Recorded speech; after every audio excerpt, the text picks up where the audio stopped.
Nul n'est censé ignorer la loi, car l'ignorance de la loi n'est pas justiciable. Alors, à la vidéo précédente, nous avons vu qu'est-ce qu'est le droit, qu'est-ce que signifiait le droit. Alors, j'imagine qu'après la vidéo précédente, tu te dis, ouais, c'est bon, on a défini le droit. Mais alors, c'est quoi alors ces sources? D'où est-ce qu'elles émanent? D'où est-ce qu'elles sortent? Quelles sont les sources du droit alors? Salut à toi, moi c'est Simplice. Et ici sur cette chaîne, on parle du droit. Et je suis là pour t'apporter un bonus, un plus dans ta vie afin que tu puisses connaître qu'est-ce que le droit, comment tu puisses gérer ta société, celle qui t'entoure, car nous sommes entourés du droit. Alors, avant qu'on ne voie quelles sont les sources du droit, il y a deux choses. La première, abonne-toi d'abord à la chaîne si tu ne l'as pas encore fait. Et clique sur les cloches de notification pour ne manquer aucune de nos vidéos. Et aussi, lâche un pouce bleu. Ouais, avant de continuer la vidéo. Donc, comme jadis, les sources du droit, il y en a plusieurs. Mais je vais te parler d'abord de deux sources principales. Ouais. Il y a la source écrite et la source non écrite. La source écrite du droit se voit à l'aspect national et international. À l'aspect national, on a la Constitution, on a les lois, on a les décrets arrêtés, mais les ordonnances. Ça, c'est la source du droit écrit au niveau national.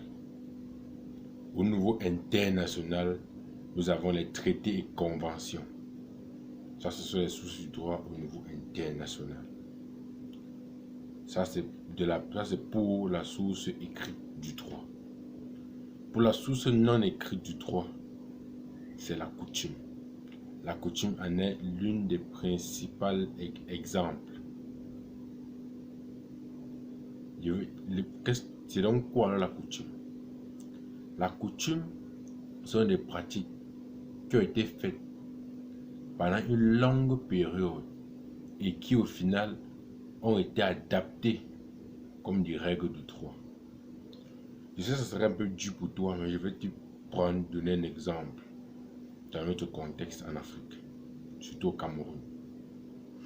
Nous savons que le mariage coutumier n'est écrit dans aucun texte de notre pays. Mais pour qu'une fille aille en mariage, il faut d'abord que son mari aille voir, enfin son futur mari, aille voir ses parents et qu'il célèbre le mariage coutumier avant même de penser à l'état civil.